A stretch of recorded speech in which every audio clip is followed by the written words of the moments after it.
Hi, welcome to the first video in connecting faith to business. The previous video did a bit of an introduction, but this one we start with Genesis, part one, which means I'll share some things from there that God's saying to business or people in ministry. Every business, every family, every church, life, whatever it is, starts with the beginning. And the book of Genesis is about the beginning. And unfortunately, man got lost on the way.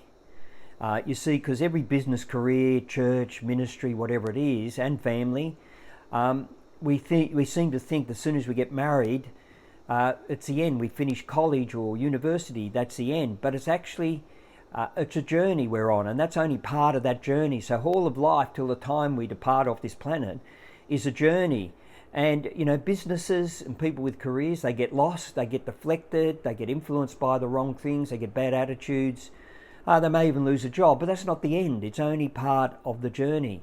And churches get lost. A pandemic comes and they think it's all over, but the doors opened in so many other ways, and some were quick to move and others weren't. Businesses that move really quickly really showed the way, and you can go back to some of my Business Bites videos and have a look at a few of the videos I shared, examples of businesses that really pivoted, which I hate using because everyone uses it, but they actually change really quickly and move forward.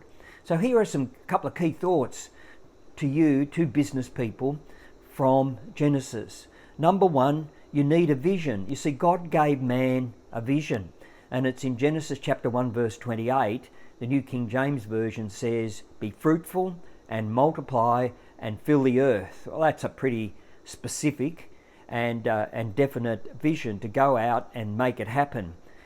But some businesses and even churches want to change their vision every year. They think, oh, this is not working. Well, actually, the reason it's not working, they've not built a plan around it. They've not built actions. It's great having a plan, but you've got to have actions. Who's going to do what by when?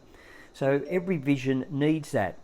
And, you know, some visions actually are what I call manufacturer's talk. It's you talking to yourself. I like people to think about their vision, who's your target audience, and then your vision is aimed at what it's going to, your business, your service, whatever it is going to do for them. What's your church going to do for them? So we've got to move it away from this manufacturer's talk. And, you know, when you've lost your vision or when you're wandering around and don't seem to be going anywhere, I encourage people to go back to the original vision and see where you went off track. And maybe you need to get back on track. Maybe a few things need to be redirected, or actions, or whatever needs doing. And you may need someone who's going to help you do that. Fortunately, the early people, you know, in Genesis had God directing them. They didn't always listen to him, and they weren't always obedient. You know, in the advertising days when I was there for 30 years, in the last couple of years I was appointed managing director. It wasn't on my plan or desire. It just happened one day. And I said to our key people, we need a vision and a plan. And back then, developing visions and plans were actually in the early days when people were talking about these things. So we had to learn about what this was all about. So we developed a plan and we came out with a vision that was to be the best advertising agency this country has seen, okay is not okay. And the key words, probably we didn't realise it was okay is not okay. So if we're developing a creative script, television script, we're developing some technology, and it's only going to satisfy today or this year, then it's only okay. We don't want okay. If we're going to exceed or become the best, we have to do more than just being okay. So we set about excelling above okay, and we then saw the best 2 years the advertising agency has seen, because we had the vision, but we actually had a plan of actions and who was going to do what, and we checked on people to make sure these things happen. And in Genesis chapter 15 verse 5, God talks to Abraham and he said, look up to the sky, count the stars. That's how many descendants you're going to have. And by this stage he didn't have any children.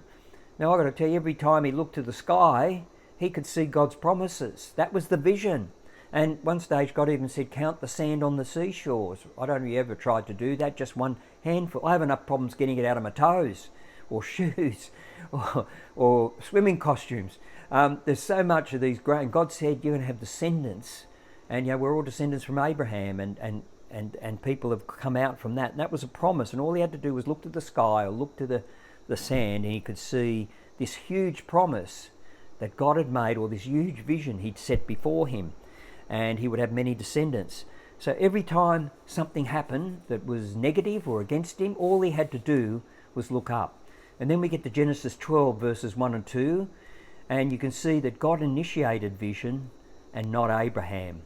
And it says in Isaiah that God's going to birth ideas, new things we haven't even thought of. You can't say, I knew that all along. And I've seen that happen in business when I've needed ideas. I've seen it happen when I needed to speak to someone specifically about something. I've seen churches birth programs they weren't even planning because God had birthed something in them. And then we get to Joseph in chapters 33 to 50, well worth reading. See, God birthed a vision, very big vision with Joseph.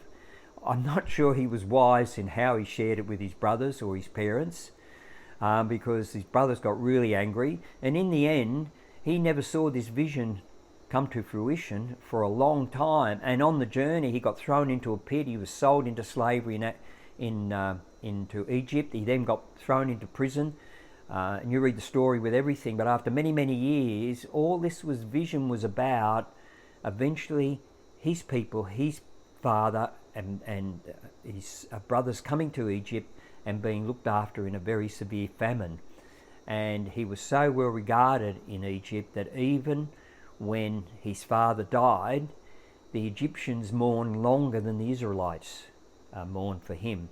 So he was a vision that was very big for Joseph. He was young, but God took it and he made it happen. So regardless of your circumstances, there's always hope. You've only got to look at Abraham, who didn't have any children, and God said, this is how many you're going to have, and to Joseph, where everything didn't really go to plan. And that's vision. That's one of the things out of Genesis. The second thing, which we don't like, I've called it pruning. You know, to go forward, there actually needs to be pruning. For trees or plants to grow, they need pruning, trimming, and different trees require different types of pruning. And, you know, in our businesses, we've got to take inventory of prices, of products, of services, of process, even our attitudes.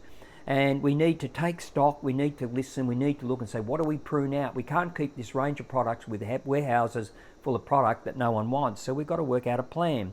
And we've got to focus on what our key activities. There are too many business people chasing too many rabbits. I'll quote someone else who said, when you chase two rabbits, they both escape. You've got to focus on one thing. And, you know, when you saw Abraham and Lot, you know, they grew. God blessed them so much that Abraham had to say to Lot, we've got to separate because we're growing in numbers of people and in stock and in everything else. So you go one way and I'll go the other. They still met and talked with each other, but they had to think about their business and make some serious changes. And sometimes we have to have a different perspective, and bringing someone in to help us, like a mentor will really help, or a consultant, and we'll talk about what to look for with those as we get to some other books, you know, in the Bible. But you take, for example, Jacob. You know, Jacob, his name meant deceiver or usurper, and he did that to his brother. But eventually, later on in his life, he wrestled with God, or an angel of God, and God changed his name from Jacob to Israel, which means Prince of God. And in Old Testament times, a name you were given meant something. And his first name was deceiver, usurper. And God changed him to think about himself differently. And sometimes we've got to have a rethink of our business, reset the vision, reset the plan. And sometimes it may mean people changes. And that's what happened in relation to a number of people, you know, in the Old Testament. There had to be a change and had to be new thinking because they got off track. So that's the first video in part 1 to do with Genesis. So next week we'll do part 2. Thank you.